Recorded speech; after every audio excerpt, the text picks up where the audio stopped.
وقت جیسی قیمتی شے کوئی نہیں ہے، اور اسی وقت کو ہم نے اچھا وقت بنانا ہے، اور جب تک وہ نظر نہ ملے، جب تک وہ نظر نہ ملے، جیسے حضور علیہ الصلوۃ والسلام و تحیۃ وثنا جب بدر کے میدان میں کھڑے تھے تو 313 تھے، نہتے تھے، پاس کچھ بھی نہ تھا، لڑنے کے لیے گئے ہی نہیں ہوئے تھے۔ تو اللہ کریم نے ایک آئینہ لگا دیا درمیان میں، اس آئینے کی وجہ سے مسلمانوں کو کافر تھوڑے اور کافروں کو مسلمان زیادہ نظر آتے ہیں۔ یہ آئینہ جب تک ہمارے اندر فٹ نہیں نہ ہوگا، ہم دنیا کی جنگ نہیں جیت سکتے۔ یہ میری بات لکھ لیجئے گا، جب تک یہ آئینہ ہمارے اندر فٹ ہو کر ہمیں دنیا چھوٹی اور آخرت بڑی نہ دکھائے گا، ہم کامیاب نہیں ہو سکتے۔ یہ سننا سنانا اپنی جگہ پر رہا، یہ کانوں کا مزہ، ہم کہا کرتے ہیں کانوں کا مزہ، نام دیا ہوتا ہے کانوں کا مزہ، صرف کانوں کا مزہ لیا، بدلتے نہیں ہیں۔ اور میں نے 3 چیزیں بیان کی تھی۔ ایک تو وہ لوگ ہیں جو دین پر چلتے ہیں، اس کا فائدہ ان کو ہی ہے۔ ایک وہ ہیں جو دین پر چلتے ہی نہیں ہیں، اس کا بار کسی پر نہیں۔ تیسرے وہ ہیں جن کی وجہ سے کوئی دین پر چلتا ہے۔ اب 3 کیٹیگری ہو گئی، ایک تو وہ جو دین پر چلتے ہی نہیں ہیں، ایک وہ ہیں جو دین پر چلتے ہیں، ان کا فائدہ انہی کو ہے، اور تیسرا وہ لوگ ہیں جو کی وجہ سے دوسرے دین پر چلتے ہیں۔ اس کو ایسے لے لیں، آپ اپنے گھر میں سارے ہی بڑے ہوں گے، اندر سے سب بچے ہوتے ہیں، وہی خواہشیں ہوتی ہیں، وہی سب کچھ ہوتا ہے، لیکن گھر میں بڑے ہوتے ہیں، کچھ کمائی کے ذریعے ہوتے ہیں، پیسوں کے ذریعے بڑے ہوتے ہیں۔ میں نے اکثر محسوس کیا ہے کہ ہم سارے کے سارے لوگ انسیکیور محسوس کرتے ہیں اپنے آپ کو۔ انسیکیور سمجھتے ہیں؟ غیر محفوظ، کہ ہم غیر محفوظ ہیں، ہمارا کوئی آسرا نہیں، کوئی سہارا نہیں۔ عورتیں گھروں میں ہوتی ہیں، ان کو معلوم ہوتا ہے باپ مر گیا کنڈا ہو جائے گا، خاوند مر گیا کنڈا ہو جائے گا، کیونکہ انسیکیورٹی ہوتی ہے نا، مالی وسائل کا ذریعہ کوئی نہیں ہوتا، تو ہم اپنے آپ کو انسیکیور محسوس کرتے ہیں، ہر کوئی، چھوٹا بڑا۔ اگر یہ سبب چھوٹ گیا تو پھر کیا ہوگا، اگر یہ مر گیا تو پھر کیا ہوگا، ہم انسیکیورٹی محسوس کرتے ہیں۔ انسیکیورٹی بھی اس وقت دور ہوگی جب آپ کے دل میں اللہ کی محبت ہو۔ آپ دوسروں کی نہیں کر سکتے، اپنے گھر والوں کی بھی نہیں کر سکتے، پہلے آپ اپنی کر لیں کہ آپ انسیکیور کیوں محسوس کرتے ہیں، کس وجہ سے کرتے ہیں۔ انسیکیورٹی اس حد تک ہے کہ ہم اللہ کو میرے خیال سے کم مانتے ہیں۔ بیٹے مادی وسائل جن کے پاس زیادہ ہونا، ان کو یہ ڈر ہوتا ہے یہ کہیں کھو نہ جائے، انسیکیور وہ بھی اپنے آپ کو محسوس کرتے ہیں۔ یہ کہیں پر بھی نہیں ہے کہ کوئی بندہ کہے کہ میں محفوظ سے غیر محفوظ نہیں ہوں، غیر محفوظ زیادہ لوگ۔ انسیکیورٹی، اگر آپ کی وجہ سے کسی کو آسرا ملتا ہے تو بہت بڑی بات ہے، آپ کی وجہ سے کسی کو آسرا ملتا ہے بہت بڑی بات ہے، وہ مالی ہو یا دینی ہو۔ مالی طور پر اگر آپ کسی کے لیے آسرا بنتے ہیں، سہارا بنتے ہیں، بہت بڑی بات ہے، چلو آپ نے کسی کا بوجھ اٹھا لیا۔ لیکن دینی وجہ سے آپ کسی کا بوجھ اٹھاتے ہیں، یعنی کہ آپ ایسا کردار پیش کرتے ہیں کہ لوگ آپ کی وجہ سے دین پر چلیں، یہ سہارا بہت بڑا ہے، کیونکہ یہ ایمانی سہارا ہے کہ آپ کو دیکھ کر لوگ دین پر چلتے ہیں، آپ کی وجہ سے لوگ سمجھ لیتے ہیں، آپ کی وجہ سے لوگ فہم و فراست کے مالک بنتے ہیں۔ یہ سہارا بہت بڑا ہے۔ اس لیے جو بندہ کماتا ہے وہ دوسروں کے لیے سہارا ہے، کہ لوگ سہارا محسوس کرتے ہیں کہ یار اس کے بغیر ہمارا چارہ کوئی نہیں ہے۔ لیکن جہاں دین کی بات آ جائے گی تو جو لوگ آپ کو دیندار سمجھتے ہیں اور سمجھتے ہیں یار یہ ہمارے لیے سہارا ہے، اس کی صحبت میں بیٹھ کر ہمارے اندر نور پیدا ہو جاتا ہے، کچھ نہ کچھ گین کرتے ہیں، کچھ نہ کچھ ہمیں مل جاتا ہے۔ کیونکہ میں نے آگے بتایا تھا کہ ایک جمعے میں ہم صرف اور صرف جو آدھا گھنٹہ پونا گھنٹہ دیتے ہیں نا، یہ ہم اپنی سارے 365 دنوں میں سے ایک آدھا دن 2 دن بنتے ہیں، صرف بس اتنا ہی ہوتا ہے۔ اس سے بیٹے کچھ نہیں ہونا ہوتا، کلاسز پڑھنی پڑتی ہیں، مشقت کرنی پڑتی ہے۔ وہ جو خانقاہی نظام تھا نا، اس میں 2-3 سال کے لیے بندہ اندر داخل ہوتا تھا، باہر نہیں نکلتا تھا۔ یہ کوئی خانقاہی نظام نہیں ہے ہمارا جو ہے، ہمارا جو نظام ہے وہ زیادہ تر تو بیٹے پیروں اور مزاروں پر جاتے کون لوگ ہیں؟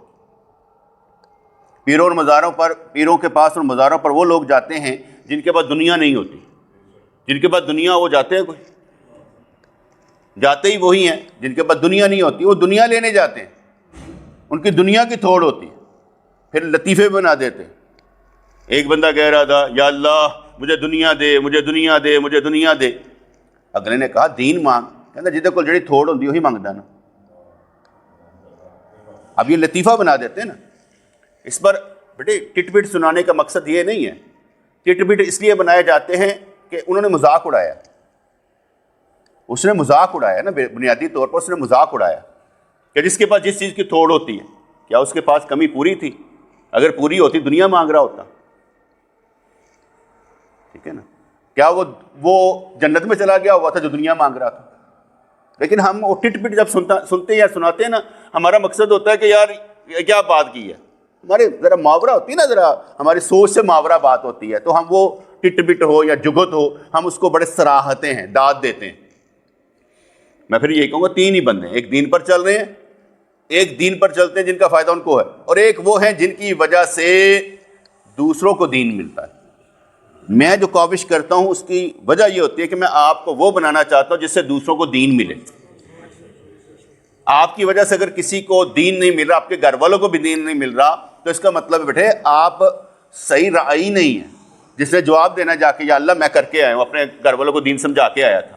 شادی کرانے کا مقصد یہ تو نہیں ہوتا کہ بھئی ہم نے انجوائے کرنا ہے. شادی کرنے کا مطلب ہوتا ہے نسل لینی ہے اور نسل کو دیندار بنانا ہے. اگر نسل لے لی دیندار نہ بنائی تو نے کمایا کیا؟ کس لیے کیا تھا؟ وجہ بتا. کاز ہی بیٹے کچھ نہیں ہے. یعنی شاید اس دنیا لعنتی میں آ کر اگر دنیا بلی نہ ہو. ایک ہوتی ہے دنیا بلی، وہ دنیا بلی ہوتی ہے جیسے انسان بلا اٹھا کر دین کی طرف جاتا ہے. دنیا لعنتی وہ کہہ رہا ہوں صرف دنیا. اس دنیا لعنتی میں آ کر بندہ کاز ہی بھول جاتا ہے. مقصد کیا ہے؟ جس نے آپ کو تخلیق کیا ہے اللہ کریم، کیا آپ اس کا دیدار کرنا نہیں چاہتے؟ کیسا گھٹیا بندہ ہوگا کہ جس اللہ کریم نے اسے پیدا کیا ہے اسے دیکھنا ہی نہیں چاہتا، کیونکہ وہ روٹ نہیں نہ بنتا کہ کیوں دیکھا جائے. وجہ فرض کریں آپ کو دیکھنے کا اللہ کا شوق کیوں ہوگا؟ اگر شوق ہوگا تو کریں گے کیا؟ ہمیں شوق ہی نہیں ہے، دلایا ہی نہیں جاتا کہ اللہ کے دیدار سے بڑھ کر کوئی شے ہی نہیں. اللہ کے دیدار سے بڑھ کر کوئی شے ہی نہیں. تو میں آگے جملہ کہا کرتا ہوں کہ یا اللہ وہ غم دے جو اتنا تیری محبت میں باری ہو، ساری دنیا کی خوشیاں لے لیں کوئی فرق نہیں پڑتا. یعنی محبت، اللہ کی محبت کا غم مل جانا اور دنیا کی ساری خوشیوں کا چلا جانا کوئی قیمت نہیں. غم، محبت کا غم زیادہ بڑا ہے. کیونکہ یار کسی کو اللہ کی لو لگ جائے، اللہ کی لو لگ جائے، وہ کہنا میں ساری خوشیاں ساڑا، مجھے چاہیے نہیں، مجھے نہیں چاہیے ساری خوشیاں، مجھے غم چاہیے. لوگ بیٹے خوشیاں ڈھونڈنے نکلے ہوئے نا، کہ ہم خوشیاں ڈھونڈنے نکلے ہوئے، ہم غم ڈھونڈنے نکلے ہوئے. دیکھو کسی کا آپ غم غلط کر دیں، کسی کی پریشانی دور کر دیں، ثواب اس پر ہے. جب آپ کسی کی پریشانی دور کریں گے تو آپ بھی تو پریشان ہو کر کریں گے نا، ٹینشن لے کر کریں گے. ٹھیک ہے. اللہ کریم وہ ہے جو کہتا ہے مجھے دو میں دوں گا. ہم کہتے ہیں دے، کہتا ہے مجھے دو میں دوں گا. اس لیے ساری فلاسفی آ کر اسی کے گرد گھومتی ہے، اس سے باہر ہم نہیں ہیں بیٹے. اس لیے میں جو بنانا چاہتا ہوں یا میں سمجھانا چاہتا ہوں وہ یہی ہے. وہ آئینہ جو مل جاتا ہے نا، بدر کے میدان میں کافر تھوڑے نظر آتے ہیں، مسلمان کافروں کو زیادہ نظر آتے ہیں. جب تک ہمارے اندر وہ آئینہ فٹ نہیں نہ ہوگا ہم آگے بڑھ نہیں سکتے. ہمیں دنیا زیادہ بڑی نظر آئے گی، دنیا زیادہ بڑی. بیٹے اب 6 ارب انسان ہے، 6 ارب انسان میں یہ چند ایک ٹاویں یہاں پر بیٹھے ہوئے. ٹھیک ہے. اب آپ کہیں آپ کی کوئی حیثیت ہے، آپ کی حیثیت اس وقت ہوگی جس وقت 6 ارب انسانوں میں اللہ کریم یا فرشتے جب نیچے دیکھے تو آپ نور کے نظر آئے. تب آپ کی اہمیت ہوگی کہ یار یہ بندوں کو دیکھا اوپر سے جا رہا ہے تو یار یہ کچھ ٹاویں نور کے نظر آتے ہیں. وہ دیکھے تو آپ نور کے نظر آئیں. یہ آپ کی اہمیت ہے. کیا آپ کو اہمیت مل جائے کہ اللہ کریم جب بھی نیچے نظر کرے. ویسے میں کہہ رہا ہوں بیٹے وہ تو دیکھ ہی رہا ہے, سن رہا ہے, سب کچھ ہے. ویسے کہہ رہا ہوں کہ اللہ کریم کو آپ نور کے نظر آئے, فرشتوں کو آپ نور کے نظر آئیں, تو تب آپ کی اہمیت ہے کہ آپ سم تھنگ اسپیشل ہیں. ادروائز بھائی 6 ارب انسانوں میں آپ 6 ارب انسان ہی ہیں, کیا فرق پڑتا ہے؟ اگر آپ نورانی نظر نہیں آتے تو بیٹے آپ بھی کافروں کی طرح چل پھر رہے ہیں, اور کیا کر رہے ہیں؟ نور اندر آنا چاہیے. اس لیے بیٹے یہ سمجھنا سمجھانا آپ نے ہے. جب تک آپ کا ایم نہیں ہے نا, مقصد نہیں ہے رب کو پانے کا, آپ زیرو ہیں, فضول ہیں. دیکھیں کیا ہوتا ہے, یہ 22 رجب کا میں نے پیچھے بھی بتایا, بیان کیا تھا, وہ کنڈے آتے تھے, یہی رونا ہوتا ہے نا کنڈوں کا. میں نے پیچھے کلیئر کر دیا تھا کہ کنڈے شونڈے کچھ نہیں ہے, نام نہیں یار سارے, اور سیدھی سی بات ہوتی ہے یہ سال ثواب کرنا ہوتا ہے. اور 22 رجب المرجب کو حضرت معاویہ رضی اللہ تعالیٰ عنہ کے وصال کا دن ہے, ان کے مرنے کا دن ہے. مرنے کا دن ہم اس لیے نہیں کہتے کہ جب صحابی کی بات ہو تو ہم وصال کا دن کہتے ہیں. ویسے تو ہم جب کہتے ہیں نا سرکار پردہ فرما گئے, سرکار عالم برزخ میں سما گئے, تو سرکار ہماری نظر میں زندہ ہیں, تو اگلے لوگ کہتے ہیں وہ مرے نہیں نعوذ باللہ. وہ پہلے یار ہماری فلسفی تو سمجھو. ہم یہ کہتے ہیں کہ نبی کے ساتھ اس کی شان کے مطابق الفاظ لگاؤ. ہم بھی کہتے ہیں کہ موت آئی, جان قبض ہوئی, ٹھیک ہے, نہلایا گیا, کفن پہنایا گیا, مدینہ منورہ میں آپ کی قبر انور ہے. کون کہتا نہیں مرے؟ کون کہتا ہے؟ لیکن کیا کہا گیا؟ یار لفاظ سوچے استعمال کر. تم نے مر جانا ہے, انہوں نے انتقال فرمانا ہے, منتقل ہونا ہے. بات سمجھ میں آئی کہ نہیں آئی؟ تو ہمارے یہاں پر نا وہ پہلے فلسفی نہیں سمجھتے, الجھائے انگیج رکھیں گے آپ کو پریشان رکھیں گے. وہ مرے نہیں, وہ انج نہیں ہویا, ایسے قرآن ہے کہندہ پہ. بھئی ہمیں بھی معلوم ہے, ہم نے تو اچھے الفاظ استعمال کرنے. جیسے ہم نے کہا سال ثواب حضور کو کرتے ہیں, لیکن لفظ کیا کہتے ہیں؟ نذرانہ, تحفہ. نبی کے لیے سال ثواب کا لفظ اچھا نہیں لگتا یار. آپ دعائے رحمت کرتے ہیں حضور کے لیے, جب کہتے ہیں اللہم صلی علی محمد, کیا کرتے ہیں؟ دعائے رحمت. دعائی کر رہے ہیں نا, اور کیا کر رہے ہیں؟ نبی کے لیے دعا کر رہے ہیں, یا اللہ ان پر رحمتیں بھیج. وہ رحمت للعالمین ہے, اس کے لیے رحمت بھیج. کیسی بات ہے؟ وہ ہمیں دیا گیا کہ تم مانگو تاکہ تمہیں بھی دیا جائے, ان کے صدقے میں دے دیا جائے گا. تو یہ 22 رجب المرجب حضرت امیر معاویہ رضی اللہ تعالیٰ کا دن بھی ہے. حضرت امیر معاویہ رضی اللہ تعالیٰ عنہ گریٹ صحابی ہے. میں ان کو اس لیے گریٹ مانتا ہوں, 2 دفعہ صلح کرنے میں پہل کرنے والے حضرت امیر معاویہ رضی اللہ تعالیٰ. ویسے میں کہ کیا کہتے ہیں, تھوڑا سا ہم پڑھ لیتے ہیں نا ان کے متعلق. قرآن پاک میں سورۃ حدید ہے, اس کی 10 نمبر آیت ہے, اس میں لکھا ہوا ہے تم میں سے جن لوگوں نے فتح سے پہلے, یعنی فتح مکہ سے پہلے, یا فتح مکہ ہو گئی, تم میں سے جن لوگوں نے فتح مکہ سے پہلے اللہ کی راہ میں اپنا مال خرچ کیا اور حق کے لیے قتال کیا, اور تم برابر نہیں ہو سکتے, وہ ان لوگوں سے درجے میں بہت بلند ہیں جنہوں نے بعد میں مال خرچ کیا اور قتال کیا. ایک فتح مکہ سے پہلے ہیں بدری صحابی, احد والے, تبوک والے, سارے کے سارے. کہتے ہیں جو انہوں نے کیا نا, جو بعد والے صحابہ ہیں ان کے برابر نہیں ہو سکتے. بات سمجھ میں آ رہی کہ نہیں؟ سورۃ حدید آیت نمبر 10 کہ پہلے جنہوں نے قتال کیا, جو بعد میں کیا ہے صحابہ کی بات صحابہ کے درمیان فرق کی ہو رہی کہ جو پہلے والے تھے جنہوں نے قتال کیا, جنہوں نے جانیں دیں, جنہوں نے پیسہ خرچ کیا, جو بعد میں ہیں وہ خرچ کرے, ان کے برابر نہیں ہو سکتا. مگر اللہ کریم نے حسن آخرت کا وعدہ سب سے فرما دیا, یعنی جنت کا وعدہ سب سے فرما دیا ہے, اور اللہ جو کچھ تم کرتے ہو ان سے خوب آگاہ ہے. اب 2 چیزیں میں نے بیان کر لی. پہلی بات کیا بیان کی؟ فتح مکہ سے پہلے صحابہ نے جو غزوہ بدر لڑا, تبوک لڑا, حنین لڑی, جو بھی کیا, نہیں کیا کہتے ہیں تبوک بھی, حنین بھی بعد میں ہوئی تھی, کیا کہتے ہیں غزوہ خیبر کیا, اور کیا کہتے ہیں خندق کیا, یہ سارے کے سارے جو بعد میں آئے ان کے برابر نہیں ہیں. افضل کون ہوئے؟ فتح مکہ سے پہلے. لیکن جو فتح مکہ کے بعد بھی مان لائے, بی بی ہندہ بعد میں ایمان لائی ہیں, حضرت ابو سفیان رضی اللہ تعالیٰ بعد میں ایمان لائے ہیں, حضرت امیر معاویہ رضی اللہ عنہ بعد میں ایمان لائے ہیں. اس لیے یہ بھی جو ہیں ان سے اللہ نے وعدہ کر رکھا ہے کہ انہیں جنت دے گا. اس آیت سے ہم کہتے ہیں کہ حضرت امیر معاویہ رضی اللہ تعالیٰ عنہ جنتی ہیں۔ اگر کہا جائے ڈر کے مارے ایمان لائے تو میں حدیث سنا دیتا ہوں۔ ایک صحابی تھے، شاید حضرت جابر رضی اللہ تعالیٰ عنہ تھے، ایک کافر کے پیچھے بھاگ رہے تھے، کافر پکڑا گیا، آپ نے تلوار نکالی اور اس کی گردن پر رکھی تو اس نے کہا لا الہ الا اللہ۔ جب یہ بات کہی انہوں نے ہنس کر کہا بچنے کے لیے کرتا ہے، گردن کاٹ دی۔ جب حضور کے پاس یہ واقعہ پیش ہوا اور کہا گیا یا رسول اللہ صلی اللہ علیہ وسلم وہ کافر بھاگا، میں اس کے پیچھے بھاگا، اس نے جب مجھے دیکھا نا کہ پکڑ لیا گیا ہے تو میں نے تلوار سے گردن کاٹنے لگا تو اس نے کہا لا الہ الا اللہ، تو میں نے مار ڈالا۔ ہم نے کہا تو نے مسلمان کو مار ڈالا، تو نے اس کا دل چیر کر دیکھا تھا، تو نے اس کا دل چیر کر دیکھا تھا۔ اس لیے ہم کسی کا دل چیر کر نہیں دیکھ سکتے، ہم کسی کا دل چیر کر نہیں دے سکتے۔ اس لیے اللہ نے فرما دیا کہ جو ایمان لائے، وہ ڈر کے مارے ایمان لائے ہو یا جیسے مرضی ایمان لائے ہو، ایمان لائے کہ نہیں لائے؟ ایمان لائے ہیں۔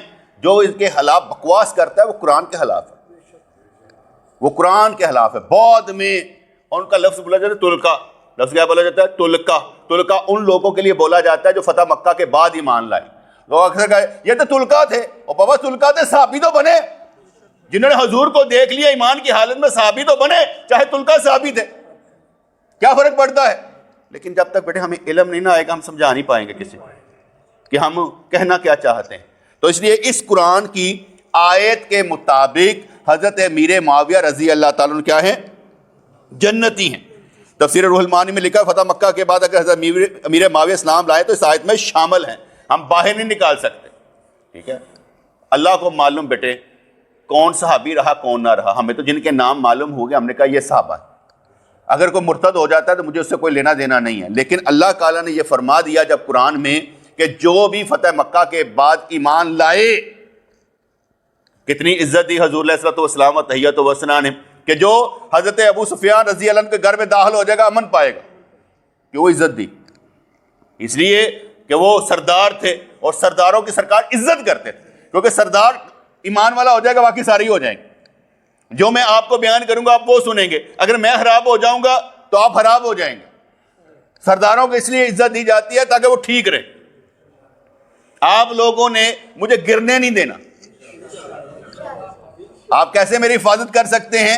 یہ جو باتیں میں آپ کو بیان کر چکا اور کر رہا ہوں، جب میں اس کے خلاف چلنے لگوں تو آپ نے کہنا سرکار بدل گئے، آپ نے یہ نہیں کہنا کوئی نواں نکتہ آ گیا۔ ہمیشہ بیٹے اور کیا کہتے ہیں ساتھ جھوٹے کا نہیں دیا جاتا، سچے کا دیا جاتا ہے، کیونکہ قرآن فرماتا ہے کونوا مع الصادقین، سچوں کے ساتھ ہو جاؤ۔ جس دن میں جھوٹا ہو گیا آپ نے نہ چھوڑا، آپ قرآن کے خلاف۔ مجھے اپنی پرواہ نہیں ہے کہ لوگ مجھے چھوڑ دیں، مجھے اس کی پرواہ ہے کہ جب میں جھوٹا پڑ جاؤں کسی وقت اور کسی لمحے میں، آپ چھوڑ کر سرکار کی طرف جائیں، حق کی طرف جائیں، کیونکہ میں دنیا کمانے نہیں آیا، میں دین کو آگے بڑھانے کے لیے آیا۔ میں آگے کہنا نا میرے تو میرا یار بولے، اسی کہنے ساڈے جو رب تے بولے، اسی وہ ذریعہ بنیے جو رب کے دین کو پھیلانے والے لوگ ہوتے ہیں، جیسے وہ درخت تجلی کا ذریعہ بنا تھا، ٹھیک ہے نا، اس طرح ہم بھی ذریعہ بنے اللہ تعالیٰ کی بات کو آگے پھیلانے کا۔ پھر صحیح بخاری میں آتا ہے 2924 میں آتا ہے کہ میری امت کا پہلا لشکر جو سمندر میں جہاد کرے گا ان کے لیے جنت واجب ہے۔ صحیح بخاری کی حدیثیں ہیں، مختلف ہیں، کئی حدیثیں آتی ہیں، اور ابن ماجہ کی حدیث میں شامل ہے کہ حضرت امیر معاویہ خود اس بحری بیڑے میں شامل تھے جو لڑنے کے لیے گئے۔ اس حدیث کے مطابق وہ جنتی ہیں۔ پہلے میں نے قرآن کی آیت پڑھی، اس کے بعد اب یہ حدیث سنائی کہ سرکار نے ارشاد فرمایا میری امت کا پہلا لشکر، حضرت عثمان غنی رضی اللہ عنہ کے دور میں یہ نکلے تھے، اور حضرت امیر معاویہ رضی اللہ تعالیٰ عنہ اس کے سپہ سالار تھے، اور ابن ماجہ کی حدیث پاک میں آتا ہے وہ سپہ سالار تھے۔ باقی میں صرف یہ آتا ہے کہ بحر بیڑے میں جو شامل ہوگا، اس کی تشریح ہم نے آگے جا کے جب ساری حدیثیں کنگالیں گے تو ابن ماجہ کی حدیث پاک میں آئے گا کہ حضرت امیر معاویہ رضی اللہ تعالیٰ اس میں شامل تھے، اس لیے جنت ان پر واجب ہے۔ پھر صحیح مسلم کی حدیث پاک آتا ہے 2604، امیر معاویہ رضی اللہ تعالیٰ عنہ کاتبین وحی میں سے تھے، کاتبین وحی میں سے تھے۔ ایک حدیث مسند احمد کی سنائی جاتی ہے جس میں حضرت ابن عباس رضی اللہ تعالیٰ عنہ، حضرت ابن عباس رضی اللہ تعالیٰ عنہ آپ کو حضور نے فرمایا کہ جاؤ معاویہ کو بلا کر لاؤ. وہ گئے، واپس آ گئے، بلایا نہیں، گئے واپس آ گئے. سرکار نے پوچھا بلایا نہیں ہے کیا ہوا؟ کہا سرکار کھانا کھا رہے ہیں. سرکار نے پھر بھیجا جاؤ معاویہ کو بلا کر لاؤ. وہ گئے واپس آئے اور کہا کھانا کھا رہے ہیں. کہا اللہ کرے معاویہ کا پیٹ نہ بھرے. یہ کس نے فرمایا؟ نبی کریم نے. اب یہ بد دعا دے دی سرکار نے. لوگ کہیں گے بد دعا دی.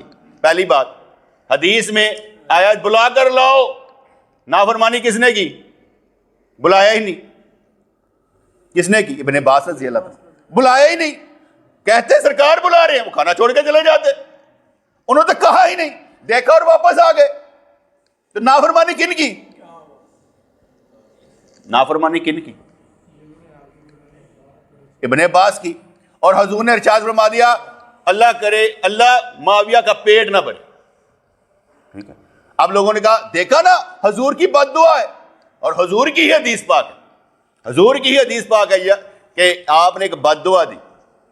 یا بد دعا دی نا تو وہ عورت آئی، کہا سرکار آپ نے میری منہ بیلی بیٹی کو بد دعا دے دی ہے. سرکار نے شاید میں بھی تو بشر ہی ہوں، اور میں نے اللہ سے وعدہ لے رکھا ہے. مفہوم سمجھا رہا ہوں حدیث پاک کا.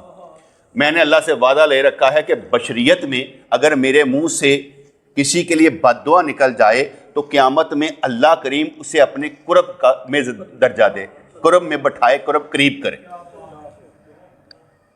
اب یہ حدیث کے مطابق حضرت امیر معاویہ رضی اللہ تعالیٰ عنہ کو دوہرا اجر تھا. پہلا اجر یہ تھا، حضرت ابن کثیر فرماتے ہیں، حضرت امام ابن کثیر فرماتے ہیں حضرت امیر معاویہ رضی اللہ تعالیٰ کو کتنی بھوک لگتی تھی، وہ اتنا کھانا کھاتے تھے پیٹ بھی خراب نہیں ہوتا تھا، موٹے بھی نہیں ہوتے تھے، تکلیف بھی نہیں ہوتی، بھوک بڑی لگتی تھی. حضور کی بد دعا بن کر ان کو لگی. اچھا ویسے تو اپنا ایمان نہ دسو، تانوں بھوک زیادہ لگے تو کھانا کھاؤ گے کہ نہیں کھاؤ گے؟ دوسری گل، ساریاں چیزاں پئیاں ہون، ٹھڈ بھر جے نظر بھر دیجیے. اگر ٹھڈ نہ بھرے تو کھاندے جاؤ گے نہیں کھاندے جاؤ. یہ نعمت حضرت معاویہ کو ملی، کھاندے جاندے سن، بھوک نہیں مٹتی سی، روٹی آندھی جاندی سی. ایک انہوں نے یہ دلیل دی کہ دنیا میں فائدہ یہ ہوا روٹی کھاندے رہتے سن. دوسری بات انہوں نے دلیل دی کہ حضور نے جو اگر بد دعا دی تو فائدہ کس میں رہے گا؟ آخرت میں. حضرت معاویہ قریب ہوں گے کس کے؟ صحیح بخاری میں آتا ہے معاویہ ابن ابو سفیان رضی اللہ عنہ کا بیان. عبداللہ بن عباس رضی اللہ عنہ نے کہا کہ حضرت معاویہ کے متعلق آپ کیا فرماتے ہیں؟ پوچھا گیا کہ معاویہ ایک وتر پڑھتے ہیں، عبداللہ بن عمر آپ 3 وتر پڑھتے، تو آپ کیا کہتے ہیں حضرت معاویہ کے بارے میں؟ صحیح بخاری میں آتا ہے آپ نے کہا فقیہ انسان. کیا ہے؟ فقیہ ہے، مجتہد ہے، جو کرتا ہے ٹھیک کرتا ہے. یہ صحیح بخاری کی حدیث ہے کہ عبداللہ بن عمر نے ان کے بارے میں رائے کیا دی؟ فقیہ ہے. اب کہا جائے کہ عبداللہ بن عمر نے ان کے بارے میں کیا فرمایا تو کہا گیا فقیہ ہے. صحیح بخاری میں آتا ہے 1730 حج ہو رہا تھا، حج کا موسم تھا، اور جب بال کٹانے کی باری آئی تو حج میں حضور کے بال کینچی سے حضرت معاویہ نے کاٹے. یار کیا بات ہے. میں تو کئی دفعہ سوچتا رہنا کہ حضور کے قدموں کی خاک کے صدقے میں ہی کچھ ہو جائے. ٹھیک ہے، وہ انہوں نے ہاتھ لا کے سرکار انج کرو، سرکار انج کرو، بال کٹنے ہون گے. ٹھیک ہے، ہاتھ لگے ہوں گے ان کو. کیا بات ہے یار. ترمذی کی حدیث پاک میں آتا ہے اے اللہ معاویہ کو ہدایت یافتہ بنا دے اور اس کے ذریعے لوگوں کو ہدایت دے. کیا کہا ہے؟ اس کے ذریعے سے لوگوں کو ہدایت دے. سرکار نے ارشاد فرمایا اے میرے مولا معاویہ کو کتاب و حساب سکھا اور اسے عذاب سے بچا. حضور کا ارشاد ہے اسلام کا اول دور نبوی رحمت کا ہوگا، اور اس کے بعد خلافت کی رحمت ہے، اور اس کے بعد ملوکیت کی رحمت. پہلا دور نبوت والا، دوسرا دور خلافت والا، تیسرا دور بادشاہت والا. اور ہمارا یہ عقیدہ ہے کہ حضرت معاویہ رضی اللہ تعالیٰ عنہ اسلام کے پہلے بادشاہ حق ہے، رحمت والے. اہل سنت کا عقیدہ کیا ہے؟ یہ خلیفہ نہیں ہم کو کہتے، خلافت راشدہ، کہ وہ پہلے 5 مانتے ہیں. حضرت امام حسن کی بھی خلافت کو حضرت علی رضی اللہ عنہ میں مانتے ہیں کہ ان کا ہی بقیہ تھا، لیکن ہم کہتے ہیں کہ اہل سنت کا یہ عقیدہ ہے کہ حضرت معاویہ رضی اللہ تعالیٰ عنہ اسلام کے پہلے بادشاہ رحمت ہیں اس حدیث پاک کے مطابق۔ عہد رسول میں بھی جتنی بعد میں لڑائیاں ہوئیں اس میں حضرت معاویہ شامل ہیں، ٹھیک ہے، غزوہ حنین میں بھی حضرت معاویہ شامل ہیں، حضرت معاویہ غزوہ طائف میں بھی شامل ہیں، غزوہ یمامہ میں بھی شامل ہیں، اور جتنی بڑی کیا کہتے ہیں مہمیں تیار کی جاتی کہ جاؤ دیکھ کر آؤ فلاں کیا کر رہا ہے، اس میں بھی حضرت معاویہ رضی اللہ عنہ شامل تھے۔ عہد صدیقی میں سیدنا ابوبکر صدیق نے حضرت معاویہ کو شام بھیجنے والے لشکر کے ہر اول دستے کا علم بردار مقرر فرمایا، اور سپاہ سالار حضرت معاویہ کے بھائی یزید بن ابو سفیان رضی اللہ تعالیٰ عنہ تھے۔ عہد فاروقی میں حضرت معاویہ اعلیٰ عہدوں پر فائز رہے۔ 18ویں ہجری میں امواس کے تعاون میں حضرت معاویہ کے بھائی حضرت یزید کے انتقال کے بعد سیدنا عمر فاروق نے آپ رضی اللہ عنہ کو دمشق کا گورنر مقرر فرما دیا۔ کس نے فرمایا؟ حضرت عمر فاروق نے۔ آپ نے ایک خط لکھا حضرت معاویہ کو، انہوں نے ایک اکاؤنٹنٹ رکھ لیا تھا جو یہودی تھا، غیر مسلم تھا۔ آپ نے انہیں خط لکھا کہ اس کو ہٹا دو، یہ بندہ غیر مسلم ہے، اسے ہٹا دیا جائے۔ انہوں نے جواباً لکھا حساب کتاب اچھا کرتا ہے۔ آپ نے خط لکھا مر جائے گا تو کیا کرو گے؟ کہا دوسرا رکھ لوں گا۔ کہا رکھ لو۔ اب اس میں ایک نقطہ بیان کرنے لگا ہوں۔ حضرت معاویہ رضی اللہ عنہ کو شام کا گورنر کس نے مقرر کیا؟ جن سے شیطان بھی بھاگتا تھا۔ انہوں نے خط لکھا کس کو؟ جنہوں نے اکاؤنٹنٹ رکھا تھا۔ اگر اکاؤنٹنٹ رکھا تھا حضرت معاویہ رضی اللہ عنہ کو، ان کو کم نکال دو۔ حضرت معاویہ کو کس نے رکھا تھا؟ ان کو تو نہیں نکالا، ان کو تو نہیں نکالا، اس لیے کہ ان کے نزدیک حضرت معاویہ صحابی رسول تھے اور گریٹ تھے۔ عہد عثمانی میں کیونکہ حضرت عثمان غنی رضی اللہ عنہ بنو امیہ میں سے تھے، حضرت عثمان غنی رضی اللہ عنہ بنو امیہ میں سے تھے، اور کہا یہ جاتا ہے کہ حضرت عثمان غنی رضی اللہ تعالیٰ نے جو گورنر رکھے تھے وہ غلط تھے، اپنے رشتہ دار رکھے تھے، یہ سب جھوٹ ہے۔ جتنی باتیں آپ کو صحابہ کرام کے حالات ملے گی سب تاریخ کے حوالے سے، وہ ہم ردی کی ٹوکری میں پہنتے ہیں، بلکہ میں یہ کہوں گا جتنی احادیث صحابہ کرام کے حالات ملتی ہیں ہم وہ بھی ردی کی ٹوکری میں پھینکتے ہیں، جن کا مطلب غلط لیا جاتا ہے۔ صحابہ کرام جو رسول اللہ کے ساتھ تھے، یزکیہم ویعلمہم الکتاب والحکمہ، اللہ کریم کے نبی نے ان کو پاک صاف فرمایا۔ اس لیے حدیث میں غلط ہے، قرآن میں غلط نہیں ہے، نبی میں غلط نہیں ہے۔ اگر نبی نے ان کو پاک صاف فرما دیا ہے اور ان کو عہدے دیے گئے ہیں تو پھر آپ ان کو نیچے نہ کریں۔ نیچے کرنے والے شیطان ہیں، نیچے کرنے والوں کے اندر کا شیطان جو ہے کسی کے ساتھ لگا ہوا ہے، کسی کے آنکھیں میں آ جاتا ہے۔ جب حضرت عثمان غنی رضی اللہ تعالیٰ شہید کر دیے گئے تو قصاص کا مطالبہ کن کا تھا؟ حضرت امیر معاویہ رضی اللہ تعالیٰ کا اور حضرت سیدہ عائشہ رضی اللہ تعالیٰ کا۔ جمل و صفین دو ہوئی ہیں لڑائیاں، مسلمانوں کا بہت نقصان ہوا ہے، اور جس میں وہ ایک حدیث صحیح بخاری کے 28-12 بہت سناتے ہیں، کہتے ہیں کہ حضرت عمار ابن یاسر رضی اللہ تعالیٰ عنہ تجھے ایک باغی گروہ شہید کرے گا۔ صحیح بخاری کی حدیث سناتے ہیں 28-12 کہ تجھے ایک باغی گروہ شہید کرے گا، اور حضرت عمار ابن یاسر رضی اللہ تعالیٰ عنہ حضرت علی کے گروہ میں تھے اور لڑائی ہوئی، شہید ہو گئے۔ اب باغی گروہ کون سا ہوا؟ جو ان کے مخالف تھا۔ اب آپ نے تو حدیث کو دیکھنا ہے نا، عقل کو تو دیکھنا ہی نہیں ہے۔ حدیث میں آ گیا تجھے ایک باغی گروہ شہید کرے گا، میں اس کی تشریح کرتا ہوں۔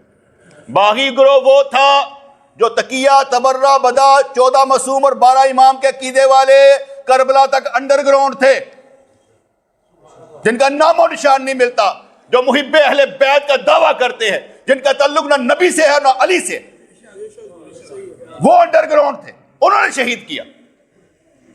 مسلمان کو تو پتا تھا کہ شہید نہیں کرنا، اس لیے جب کہا جائے اگر وہ باغی گروہ تھا اور حضرت علی رضی اللہ تعالیٰ عنہ نے باغی سے صلح کی. یاد رکھیے گا باغی کا مطلب ہوتا ہے مرتد. باغی کا مطلب ہوتا ہے خلیفہ وقت کا مرتد, اس کا قتل کرنا لازم. باغی کو ایسے نہ لیجئے گا, ہلکا نہ لے لیجئے گا. باغی کا مطلب یہ ہے قتل کرنا ہے اسے.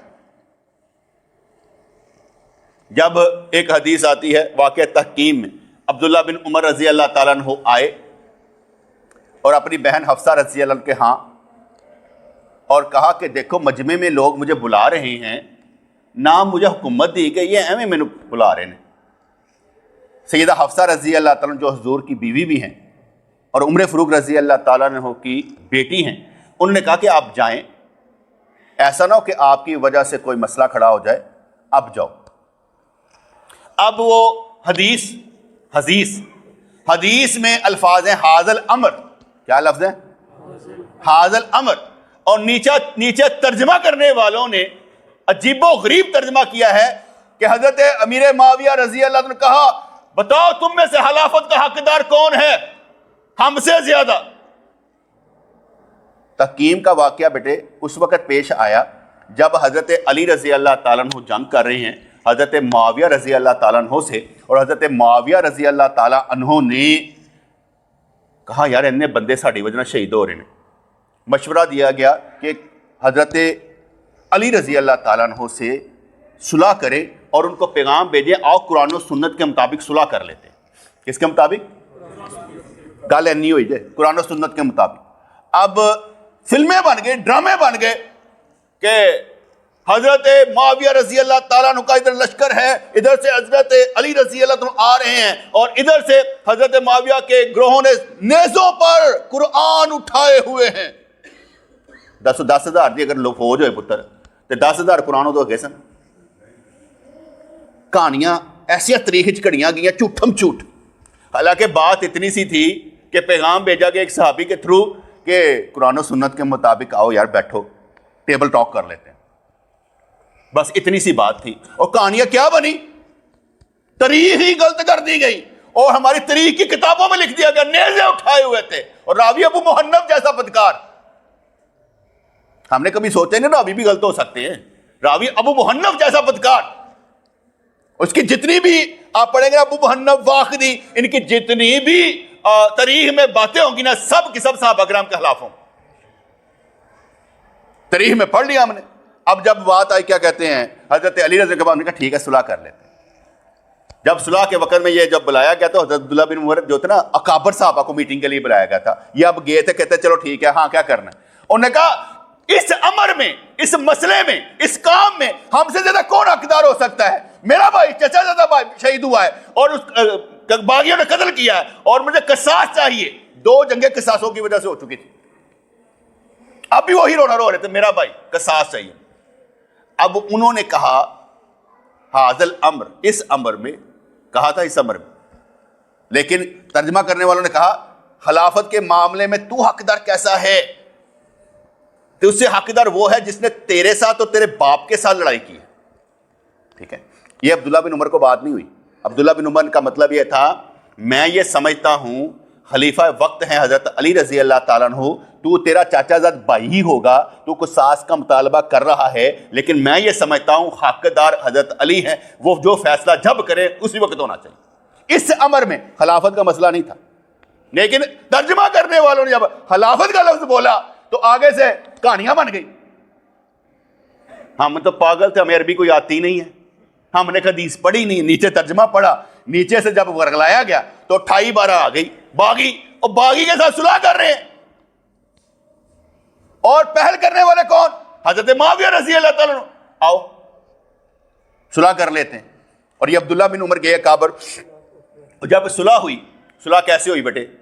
عام لوگ کہتے ہیں ادھر سے حضرت عمر بن العاص کو نامینیٹ کیا گیا, ادھر سے حضرت ابو موسیٰ اشعری رضی اللہ تعالیٰ عنہ, اور عجیب و غریب کہانیاں. حضرت علی نے کہا ابو موسیٰ اشعری ہار جائے گا, عمر بن العاص بڑا چلاک آدمی ہے. کبھی ابو موسیٰ اشعری کو دیکھے جہاندیدہ آدمی تھا, سرکار اس کو فیصلے کے لیے بھیجا کرتے تھے, اور جو تاریخ لکھتی ہے گھٹیا, اس نے تو سرکار کے کارناموں کو ختم کر کے رکھ دیا. وہ دونوں جہاندیدہ آدمی تھے, پاگل نعوذ باللہ بیوقوف نہیں تھے. ان کو کیا گیا, اور پھر تاریخ لکھ دی ہے, تقریریں کی گئی, اور تقریریں تو ہوئی نہیں. 6 ماہ دیے گئے کہ رمضان تک تم نے یہ فیصلہ کرنا, 6 ماہ. اور 6 ماہ کے بعد انہوں نے فیصلہ یہ کیا کہ ہم مانتے ہیں کہ اس امر میں قصاص کے معاملے میں حقدار یہی ہے. حقدار حضرت معاویہ رضی اللہ تعالیٰ عنہ. آپ اپنی اپنی جگہ پر حلافت کریں جب تک اللہ تعالیٰ کیا کہتے ہیں مسئلے کا حل نہیں نکال دیتا. اب حضرت علی رضی اللہ کوفے چلے گئے اور حضرت معاویہ رضی اللہ تعالیٰ عنہ شام چلے گئے. اندر سے ایک گروہ نکلا جو باغی گروہ تھا. اب انہوں نے کیا کیا, ہم تینوں کو ماریں گے. تینوں کون؟ حضرت علی, حضرت معاویہ اور حضرت عمر بن العاص. تینوں کو دہشت گردی کر کے مار دیں گے. باغی گروہ کون سا تھا؟ سرکار نے کہا کہ تجھے باغی مارے گا. ہم نے باغی سمجھ لیا وہ گروہ, ہم نے سمجھا وہ. لیکن ہمیں معلوم نہیں نا کہ حدیث کو ایسے نہیں بیٹے, حدیث کو دل کی آنکھ سے دیکھنا پڑتا ہے, یہ آنکھوں سے نہیں, نور بصیرت سے پڑھنا پڑتا ہے. نبی کی بات ہے, نبی چھوٹی بھی بات کر دے نا وہ بڑی ہوتی ہے, ہماری نظر اس طرف نہیں جاتی. اس لیے حضرت امیر معاویہ رضی اللہ تعالیٰ نے صلح کر لی. جب صلح کر لی تو مسئلہ حل ہو گیا. پھر تینوں میں سے, گروہ میں سے نکلے 3 بندے کا ایک وقت میں ہم نے فیصلہ کرنا, تینوں کو اڑا دینا. حضرت معاویہ رضی اللہ عنہ بچ گئے, عمر بن العاص بچ گئے, ان کو شہید کر دیا گیا. وہ بھی رولا پڑا تو حضرت معاویہ رضی اللہ عنہ پر پڑا. مارنے والے بیٹے وہ تھے. پھر حضرت علی رضی اللہ عنہ نے کیا کیا تھا؟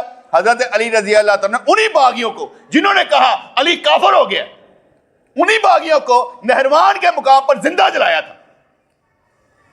کبھی پڑھا تو ہو نا کہ باغی گروہ یہی ہیں جو میں کہہ رہا ہوں کہ جو رسول اللہ صلی اللہ علیہ وسلم کے دور سے لے کر آج تک فراڈ ہی کر رہے ہیں ہمارے ساتھ, ہمارے اندر ہی وڑ گئے ہیں. پیری مریدی چ وہ بڑے جے, مزارات وہ بڑے جے, تاڈے ملادہ چ وہ وڑ گئے ہیں. ٹھیک ہے نا, ہر جگہ پہ وہ داخل ہو چکے ہیں اور آپ کو پتہ نہیں لگتا. شاہ جی کرتے رہتے ہیں. جو شاہ جی اہل سنت کے عقیدے پر نہیں ہے وہ اصل شاہ ہو ہی نہیں سکتا. وہ نوح علیہ السلام کے بیٹے کی طرح نافرمان ہے, ان کی اہل سے نہیں. میں پکی بات کر رہا ہوں. ہم نسب سے نہیں جانتے, ہم عقیدے سے جانتے ہیں. عقیدہ ہی جس کا نہیں ہے تو اس کے نسب کو کیا کریں گے؟ بیٹے میں اگر آپ کو سچ نہیں بتا رہا تو آپ مجھے دیکھیں گے میرے نسب کو. میرا بیٹا اس قابل ہی نہیں کہ پیری مریدی کر سکے تو آپ اس کے نسب کو دیکھیں گے, پاپ کو دیکھیں گے. گمراہ ہیں. اعلیٰ حضرت رحمۃ اللہ نے ارشاد فرمایا جو بندہ باپ کے مرنے کے بعد خود ہی خلیفہ بن کے بیٹھ جاتا ہے نا, گمراہ گر ہے. اور جسے لوگ بنا لیں وہ بھی گمراہ ہے, لوگ بھی پاگل ہیں.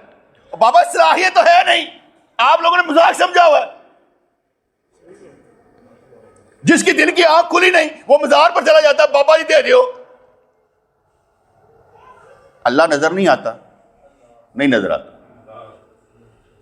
جن کو ہر معاملے میں اللہ نظر آتا ہے ان کو بابا کوئی نظر نہیں آتا. اس کو اتنا ہی ہوتا ہے بابے کے صدقے میں ایک حدیث عمل کر لے بس. حدیث کا مطلب ہوتا ہے یا اللہ داتا گنج بخش رحمۃ اللہ علیہ کے صدقے میں دے دے, مانگ لو. وہ بغیر صدقے کے بھی دے سکتا ہے, بغیر وسیلے کے بھی دے سکتا ہے. اتنا بڑا نہ سمجھ کہ جب تک وسیلہ نہ ڈالا جائے گا تیری دعا قبول نہیں ہوگی. تو جو مانگے گا بغیر وسیلے کے بھی مانگے گا قبول ہے. ایسا نہیں ہے بیٹے. لیکن کیا تھا پرابلم یہ ہو جاتی ہے کہ جب ہم عمل کر رہے ہوتے ہیں تو اس میں 28/12 کے میں نے آپ کو حقیقت بتا دی, واقع تحقیق کی بتا دی. عبداللہ بن عمر رضی اللہ عنہ کیوں گئے تھے, خلافت کا لفظ ہی نہیں ہے.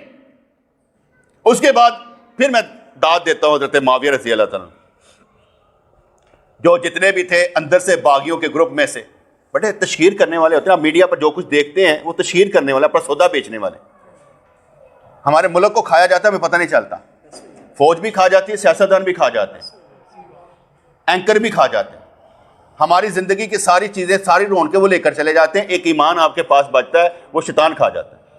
جب آپ ایمان کی حالت میں دنیا سے جائیں گے نا, میرا دل کرتا ہے کہ یا اللہ جب مجھے موت آئے تو میں بخشا گیا ہوں. میں آپ کو نکتہ دے رہا ہوں, یا اللہ جب میں مروں میں بخشا گیا ہوں, تب میں مروں. کیونکہ جو بخشایا گیا اسے پیچھے دعاؤں کی ضرورت نہیں ہے, کل چلموں کی ضرورت نہیں ہے, وہ بخشا گیا ہے. آپ کریں گے اپنی لوڑ کو, دعا کریں گے اپنی لوڑ کو, اس کو ضرورت نہیں ہے. جیسے ابھی آپ دعائے رحمت کرتے ہیں حضور کریے اللہم صلی علی محمد, اپنی لوڑ کو کرتے ہیں. حضور تو خود رحمت للعالمین ہے, ان کو لوڑ نہیں ہے, اپنی لوڑ کے لیے. آپ کرتے ہیں یا اللہ مقام محمود عطا فرما, اپنی لوڑ کے لیے کہ شفاعت واجب ہو جائے گی. حضور کو کوئی فائدہ نہیں ہے. حضور ہمارے لیے فائدے کا ذریعہ. جیسے وہ بابا جس کی وجہ سے یتیموں کو مل رہا تھا خزانہ, ویسے بابا بن کر جائیں. یہ کبھی نہ سوچیں کہ اللہ آپ کے ساتھ نہیں ہے, یہ دنیا غریب پتہ نہیں کیا حال ہے, پاکستان کا ہو جائے گا, پاکستان کا بیڑا غرق بھی ہو جائے, اگر آپ ایمان والے آپ بچ کے نکل کے جائیں. ملک آتے جاتے رہتے بیٹے, 1947 میں یہ بنا ہے, چلا بھی جائے گا تو کیا فرق پڑے گا. ہم پاکستان کے لیے زندہ نہیں ہے, اسلام کے لیے زندہ ہے. میں یہ نہیں کہتا کہ پاکستان کی عبادت نہیں ہونی چاہیے, استغفر اللہ, یہ نہیں کہہ رہا, سمجھنے کی بات ہے کہ اگر پاکستان چلا بھی جائے تو کیا فرق پڑتا ہے, کوئی فرق نہیں پڑتا. لیکن اگر آپ اسلام والے نہیں ہیں تو بہت فرق پڑتا ہے. اگر اللہ تعالیٰ چائنا کو قبول کر لے, ان کے ذریعے اسلام کو پھیلا دے, آپ کتنے کھلوتے ہو گئے, آپ گڑا کھڑے ہو گئے. وہ جس سے چاہتا دین کا کام لے لیتا بیٹے. وہ تیمور لنگ کا واقعہ بڑا مشہور ہے کہ ایک بزرگ تھے جلال الدین, جو نام مجھے یاد پڑتا ہے. آپ نکلے ادھر سے تو وہ شکار کرنے کے لیے آ رہا تیمور لنگ. جب شکار کرنے کے لیے آیا تو بادشاہ نے پکڑ لیا, کہتے ہیں بابا جناب جنگل سے نکل رہا ہے اور آپ کا شکار منحوس کر دیا اس نے, پکڑ کے منحوست بنا دی. وہ کتا بیٹھا ہوا تھا تو جلال الدین کو پکڑا ہوا تھا. تو تیمور لنگ نے پوچھا, ہاں جلال الدین بابا میں تو اچھا کہ میرے کتے کی دم اچھی. جلال الدین نے کہا, شہزادے اگر میں ایمان کی حالت میں گیا تو کتے کی دم سے لاکھوں گنا بہتر, اور اگر میں ایمان کی حالت میں نہ گیا تو کتے کی دم مجھ سے بہتر. ٹھا کر کے بات لگ گئی اس کے سینے. کہا جب میں بادشاہ بنوں گا تو پھر میرے پاس آنا. وہ مر گیا بابا, اس کا بیٹا گیا جب وہ بادشاہ بنا, اور وہاں جانے دے نیچے کر دی محل کے باہر. اس کو پکڑ کے لائے گا, کیا کی جاننا یار دن پہ, کون ہے تم؟ کہا جی میرے باپ نے پیغام بھیجا تھا کہ میں ایمان کی حالت سے دنیا سے گیا ہوں, وہ پیغام آپ کو دینا تھا. تیمور لنگ تاریخ بتاتی ہے اس دور میں مسلمان ملتا ہی کوئی نہیں تھا, ملتا ہی نہیں تھا. اس کی وجہ سے تیمور لنگ مسلمان ہوا تھا. آپ عام نہیں ہیں. اگر آپ سمجھتے ہیں آپ اللہ کے بندے ہیں اور اپنے آپ کو عام سمجھتے ہیں تو کر لیں, ساری ذمہ داری آپ لوگوں کے کندھوں پر ہے. یہ نہ سمجھے کھسک جائیں گے, بھاگ جائیں گے, مولوی کے جانے مولوی کا کام جانے. یہ مولوی ملا اور پیر میں فرق یہ شیعوں کا ڈالا ہوا ہے. مولوی اور ہوتا ہے, پیر اور ہوتا ہے. What naan sense. مولوی کیوں نہیں پیر ہوتا؟ جس کی اصلاح ہو چکی ہے وہ پیر ہے. اس لیے کر دیا کہ پیروں کے پاس جاؤ, مزاروں کے پاس جاؤ, مولوی کے کھولنا جاؤ, ہتھے چڑھ کے مولوی سے کی بنے گا تن. وہ ڈالا گیا نا بیٹے, ہمارے سینوں میں ڈال دیا گیا, اور ہم لوگ کسکاتے کہیں کہ کہیں نکل گئے. جو نکل جاؤ, مجھے تو کوئی فرق نہیں پڑتا, میں تو جب تک زندہ ہوں راگ لاپتا ہی رہوں. تو کہ بیٹے مجھے روٹی دیتا ہی رب کریم ہے, کیا کروں؟ اگر کوئی بندہ کہے کہ کیا کس طرح سے ملتا ہے, بیٹے وسیلے بنتے ہیں, وسیلے بنتے ہیں, اسی طریقے سے مل جاتا ہے. اور میرا موبائل تھا, کہ دوسرے کا میں آپ کو نیا موبائل لے دیتا ہوں. میں کہ رہنے دے میرے پاس, کہنا میں لے کے دیتا ہوں. میں نے تو نہیں مانگا, وسیلہ کس نے بنایا؟ اب آپ کہیں کہ یار مانگا, میں مانگا ہی نہیں ہے, دے دیا. میں مانگتا تھوڑی ہوں. ایک بندہ تھا نا, تو 17 دفعہ اس نے عمرہ کیا. آخری عمرے میں کسی نے سوال پوچھا, بابا جی تھوڑے کو پیسے کتوں آندے تسی عمرہ کر لیندے ہو؟ کہتے تیرے جے باندر رب کل چڑھتا ہے. ہوں جنہوں نے کلیا سے انہوں باندر بنا چھڑیا. انہیں کہا باندر بڑے گھٹ نے, تیرے جے باندر کل چھڑتا رب, کہتا جا چلا جا. ٹھیک ہے, اس کو سمجھانے کے لیے تھا. ان کا اجر اپنی جگہ پر جو کرتا ہے, یہ نہیں میں کہہ رہا. بیٹے بندے ہی اسباب بناتے ہیں, اور کیا ہوتا ہے. اگر آپ لوگ میرے پاس نہ آئیں تو میں کس کو سمجھاؤں گا؟ آپ کو سمجھ اس لیے آ رہی ہے کہ میں سمجھانے والا ہوں. اگر میں کسی کا باہر رکھوں گا تو اس کا مطلب ہے کہ میں اس کے زیر اثر کام کروں گا. میں نے نہیں کرنا. جس نے زیر اثر کام کیا نا, آواز نہیں نکلنی. ایسے حضرت میر معاویہ رضی اللہ عنہ, جب حضرت حسن رضی اللہ عنہ لشکر لے کر نکلے نا, حضرت حسن رضی اللہ لشکر لے کر نکلے تو حضرت معاویہ رضی دیکھا, کہتے کتنے بندے مارے جان گے. پیغام بھیج دیا پھر, اے حسن صلح کر لے. حسن رضی اللہ کو معلوم تھا کہ حضرت معاویہ ٹھیک ہے, انہوں نے بھی شرائط کے ساتھ صلح کر لی. شیعہ لکھ دیں کہ اس میں انہوں نے کہا میرے باپ دادا یعنی حضرت علی کو تم نے گالیاں نہیں دو گے, یہ شرط میں لکھا ہے. گالیاں دی ہی نہیں. 40 ہجری میں بیٹے 40 ہجری میں حضرت علی رضی اللہ شہید ہوتے ہیں.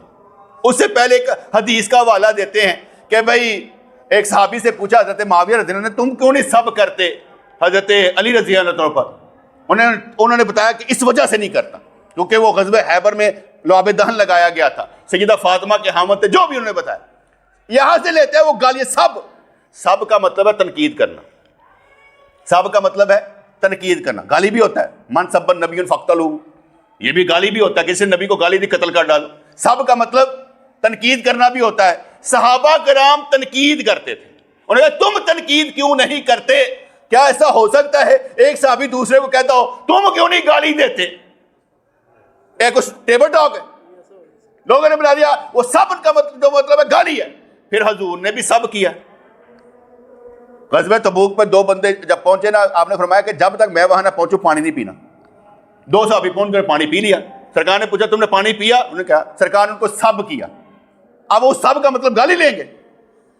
حضرت عمر فاروق رضی اللہ عنہ کے دور میں حضرت علی رضی اللہ تعالیٰ عنہ اور حضرت عباس رضی اللہ عنہ، چاچا بھتیجا آگے ان کے پاس، اور دونوں اس کو سب کر رہے تھے۔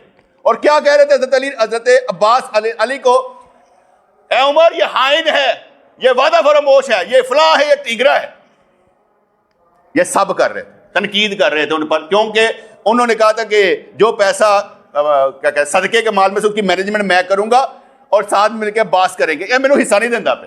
بات کی حدیث ہے، تو اگر سب کا مطلب یہ لیا جائے گا تو بیٹے بات کہیں اور نکل جائے گی۔ صحابہ کرام تنقید کرتے تھے۔ جیسے مثال دیتا ہوں، رب العالمین کون ہے؟ رب ارحمہما کما ربیانی صغیرا، والدین، اللہ نے رب کا لفظ والدین کے لیے بھی بولا ہے۔ ربہ ہمرا، سردار تو اپنے سردار کو شراب پلائے گا۔ اگر رب کا معنی ایک ہی لینا ہے تو پھر کیا کریں گے؟ اس لیے شان کے مطابق بات کریں نا، ایسے تو نہ کریں۔ وقت تھوڑا ہے، بہت کچھ سکھانے والا ہے، کرنا تو میں نے بہت کچھ تھا۔ ایک نقطہ وہ دیتا چلا جاؤں گا، 27 رجب بات پہلے آ جائے گی، یاد رکھیے گا 27 رجب عبادت کی رات ہے۔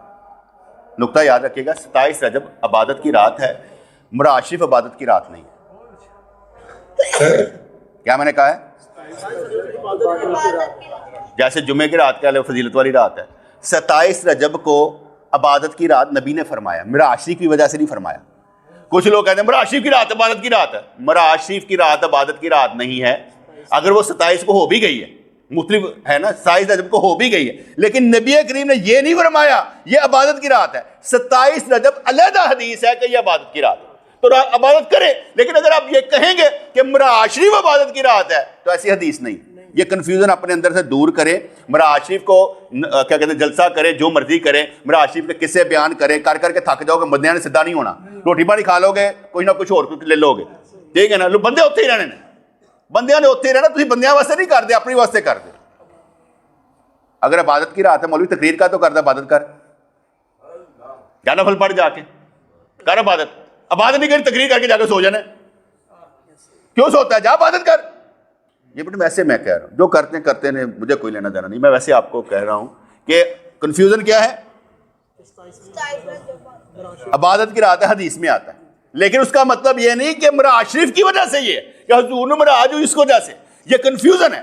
اکثر آپ کو اہل حدیث حضرات کہیں گے اچھا کتنے لکھے ہیں معراج شریف عبادت کی رات ہے، تو میں بھی کہتا ہوں نہیں ہے، دونوں آپس میں بیوقوف بناتے ہیں ایک دوسرے کو، نہیں ہے عبادت کی رات۔